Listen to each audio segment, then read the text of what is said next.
Yeah, it's true. Hey everybody, Breakthrough Health and Life Coach Glenn Hattem here. I am here with Kristen Brikl. She is a counselor here, a licensed counselor here in Boulder, Colorado. Works with folks in Boulder, Colorado and all over the world actually. And we're here today having a conversation on my rooftop with a beautiful view of the Flatirons in the background. And what a special day. We've been having a lot of wind here and lots of fires reoccurring. But the weather today is spectacular. And I'm excited about the conversation we're gonna have. We're gonna get into a little bit about Kristen and how she got in her unique career path and has been serving people at such a high level. She's had an enormous impact on myself and a number of people that I've referred to her as well. So without further ado, I just want to introduce Kristen. Thank you. Yeah. Hi, everybody. My name is Kristen, and I'm a licensed counselor here in Boulder, Colorado for about 14 years now. And I serve people in our community in this lovely little sunny office in North Boulder, and then remotely all over the world. It's my pleasure. I couldn't imagine doing anything else. I love what I get to do. Yeah, maybe tell, I like to always travel back in time to figuring out what type of person you were and how you got on this unique path and arrived here, because you have a unique skill set and a unique way of looking at the world that has impacted me tremendously. And I know with your clients, when they come into the space to work with you, they're going through really, and oftentimes very challenging times in their life.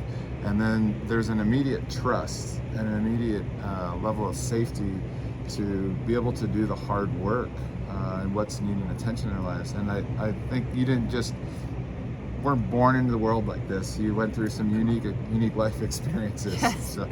Yes, it's true, right? Right now, I should say, in my practice, I'm working specifically with people in midlife, because I myself am in midlife, and my practice has evolved, if we rewind the tapes, as you say, from being the firstborn parentified child in a dysfunctional family. It was like I was destined to do this work, I think. And so it was interesting because as a sensitive person, as a sensitive child, I never missed a beat. And that experience of constantly being hypervigilant and walking on eggshells actually sort of led me to hone my ability to track the nuances of people, the adults in my life at that time. And I still use that skill today. And I coming into when I was a teenager, I was fascinated by energy work. I discovered exercise. Growing up in the Midwest, nobody moves their body, and so those were real awakening periods for me.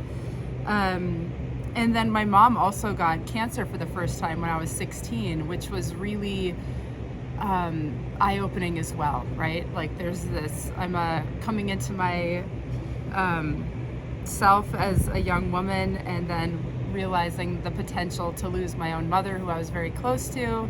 And so she and I actually studied Reiki energy healing work together and went through all 3 levels. And that was really my springboard into, I think, all things self-help, all things psychology, all things meditation, mindfulness. I just took a deep dive after that time.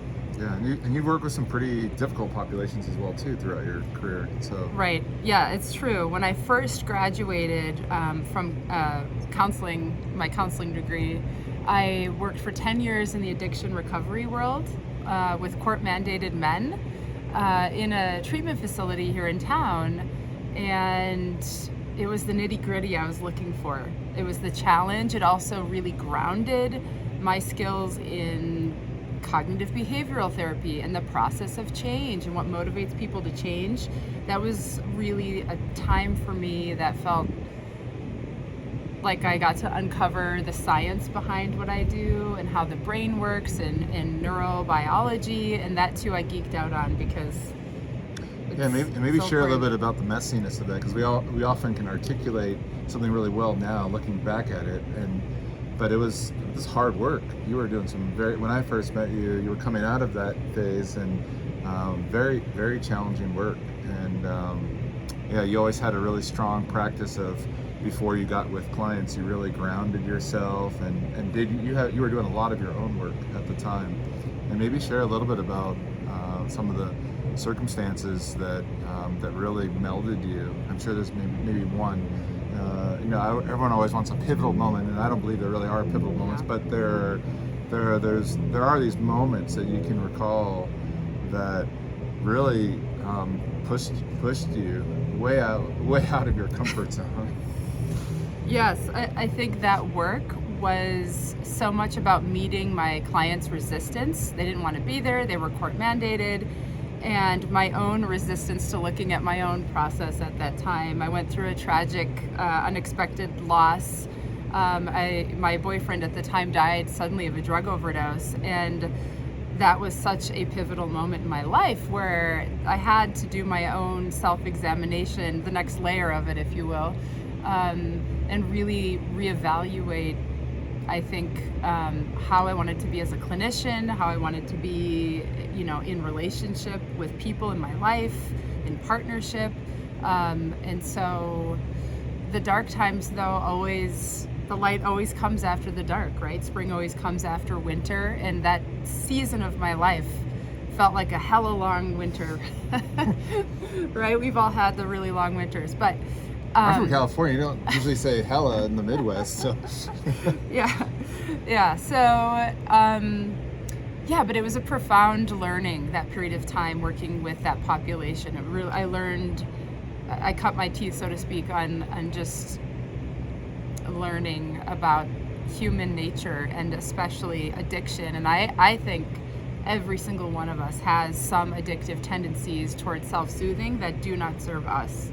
Whether it's too much wine at the end of the night, zoning out on our phones, affairs, alcohol, drugs, whatever it is. I see it now even in my practice. Yeah, these coping mechanisms actually become our prison.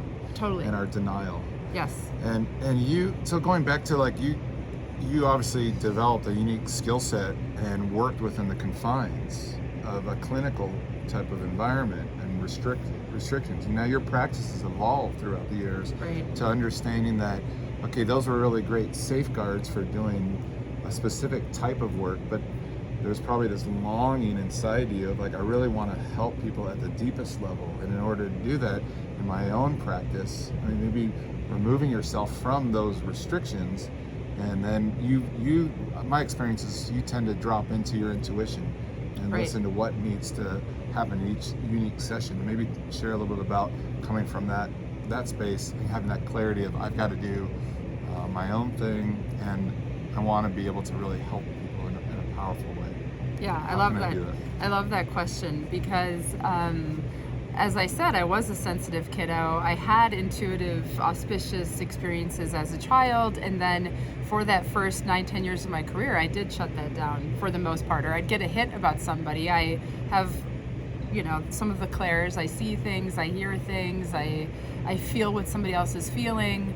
I sort of shut it down because it really wasn't welcome or useful, for that matter, serving court-mandated individuals. They needed skills before we did the process piece. Now in my practice, I definitely utilize that, and I think that's what makes my practice unique, is that I'll meet somebody for the first time, and instead of, let's go through the questionnaire, I want to learn about you, tell me about who you are, we sit, we get quiet, we breathe, and connect in, and I say, this is what I already see, this is how I already feel you, is this accurate? Am I getting you?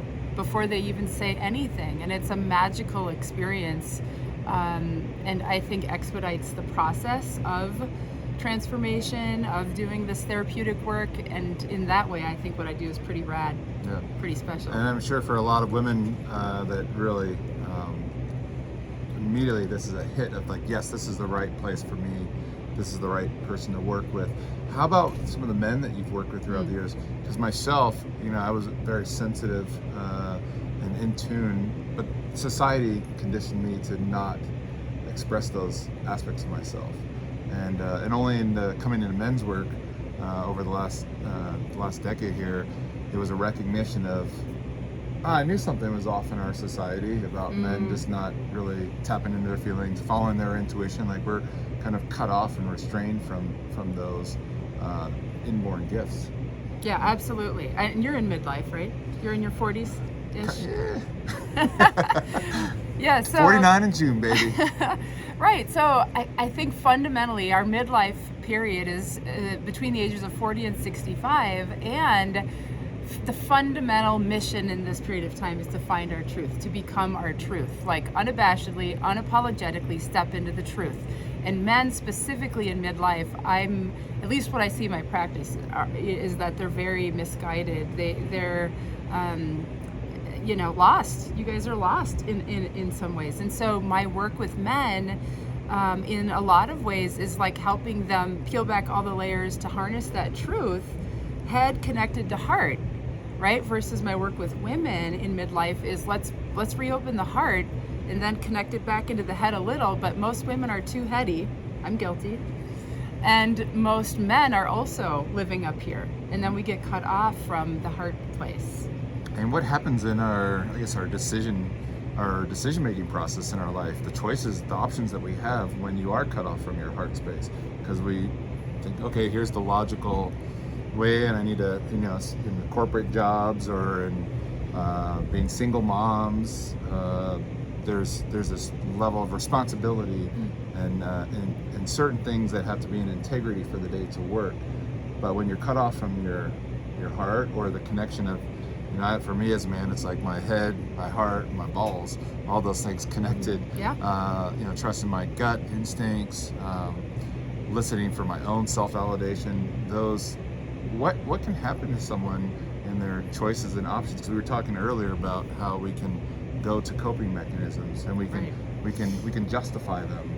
They're needed, but we don't realize how much of life we're missing out on because we're just focused on, through a limiting filtering system, these are my only options, and we're missing out all this splendor here because we're being guided by, well, this is just how it is and what I need to do. And when you get locked into that mode and modality, you're not only restricting your health and vibrancy, but maybe just talk a little bit about that, because you get to witness in a certain sense people waking up to their highest vibrational energy and expression of their self.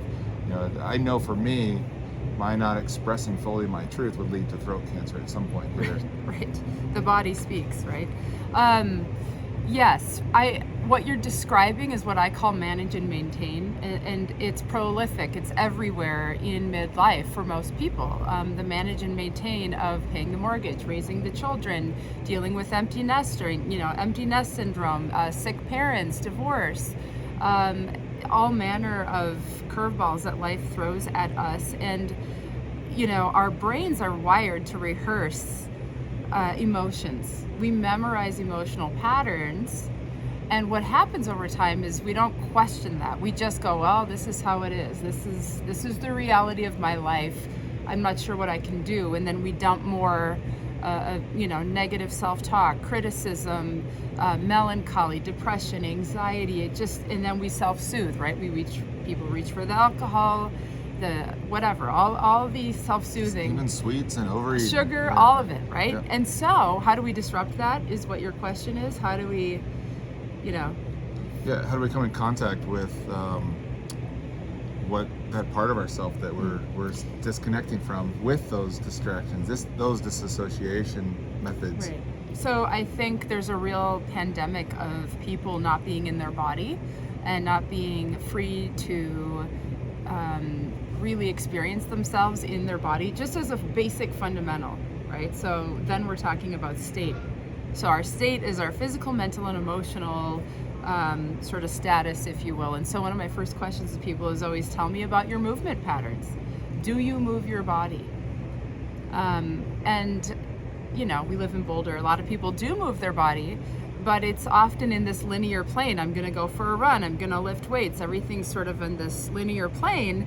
And I'm going to wax woo-woo for a little bit here, but I want to hear more about nonlinear movement patterns. When we move our bodies in nonlinear ways, so we can go dancing, we can, go and hike and then lay down. We can just practice other ways of moving beyond this sort of dimension that we've created.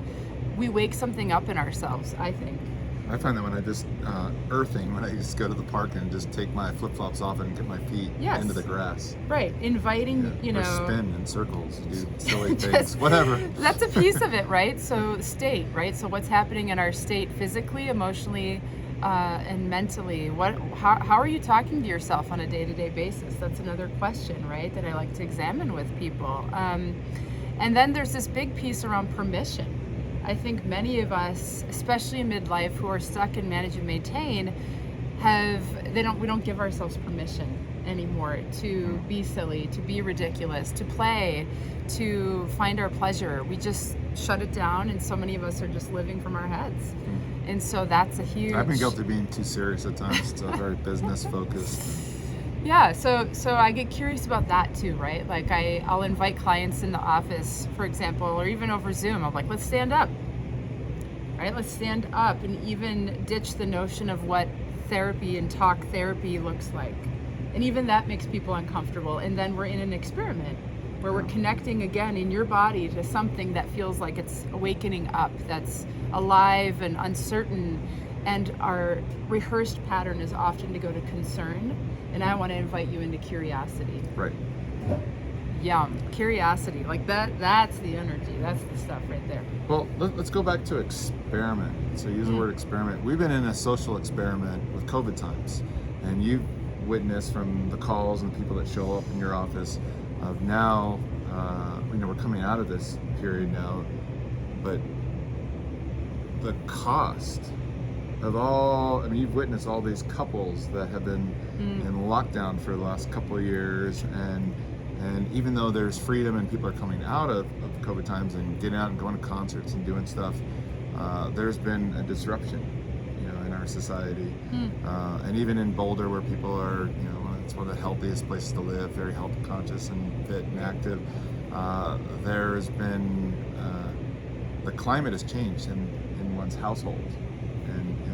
Not just the rearing of kids, but the way couples have to, working from home and having to engage more than you want to around difficult subject matters. Like the subject matters are like right here and now, not just the landscaping needs to get done and get fixed up, but actually the landscape of the way we've kind of taken certain things for granted and neglected in our relationship. Maybe share a little bit about what you've experienced or witnessed with where there's been some patterns of turmoil. Like I said, it's kind of, we've been in the endemic, but there's a whole nother pandemic that's going on in relationships. Absolutely, and we're all cut off. Again, I think it's too much living upstairs, as I call it, in our heads. And couples generally fight about mess, they fight about money, they fight about sex, they fight about parenting, they fight about time. Those are the 5 big things that most couples fight about. And when we get stuck in these arguments, these disagreements, and they last for more than a day, I want to give you guys this tip. If you can't resolve the conflict, within an hour or two, even within a day, it's always an indication that there's a historical conflict happening there and not a contemporary thing. It's not that you put the toilet paper on the wrong way. Right? It goes much deeper than that if we can't resolve it in the moment. So when couples come in, or individuals that are parts of, a couple come in and start talking to me and explaining these dynamics, that's one of the things I'm always assessing for is what's your recovery rate in moving through that conflict, right? The other piece of what you're describing is, everybody spent too much time together. Our kids, we're sick of our kids. They're probably sick of us. I'm sick of the partner, right? My spouse. So there's 3 tenets I always talk to people about that have to be present. And it's the simplest distilled down version, but honest, fun, and hot.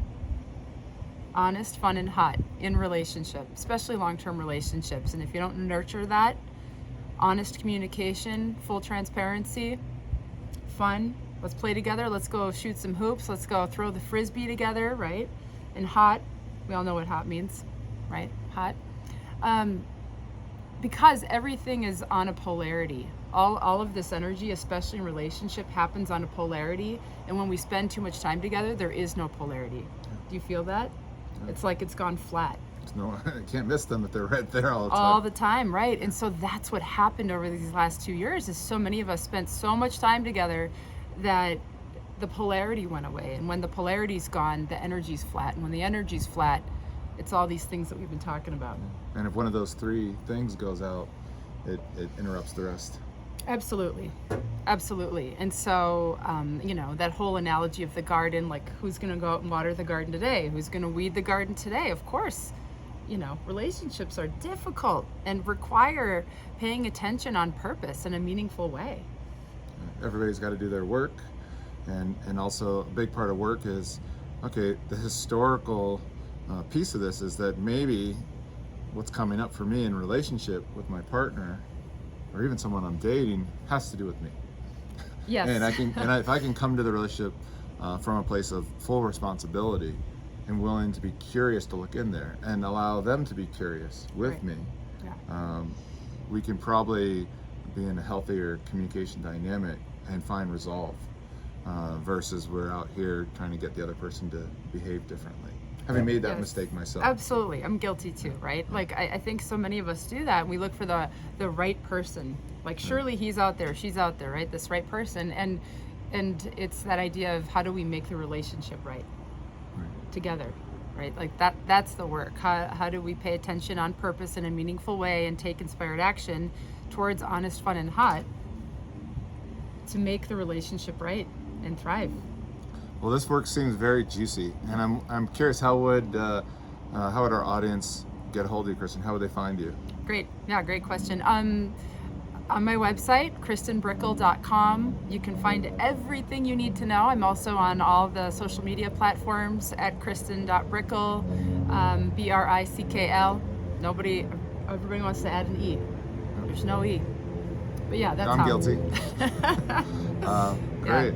Well, if you're interested in working with Kristen or just learning a little bit more about, I know you've got a lot of, I think you have some blogs that you've done and posts that are very informative that if someone just wants to stalk you for a while and learn a little bit about your offerings, they can find a wealth of information there too. So. Yes, there's a lot of things I've written up there, and then I'm right now in collaborating at the beginning stages with another woman to be able to offer some sessions this summer, a series of 6 around specifically looking at state and story and strategy, but as it relates to movement practice in conjunction with this therapeutic sort of piece to do the two together and hopefully outside. So we'll see. That's what I'm working on right now. So I'm excited. Well, Yeah. I just want to thank Kristen and thank you for listening in, and hopefully you'll have the courage to step up and just reach out to have a conversation with Kristen and see if there's maybe a great fit there and the work speaks to you. I hope this has been helpful, and I just want to say thank you for being here today, listening in, and we'll see you at the next episode. Yeah, and thank we'll you. invite you again, of course, because we'll go into some more content, of course. There's Yes. just so much there. So, right on. all right. Thank you. Thank you, everybody. Bye. Bye-bye.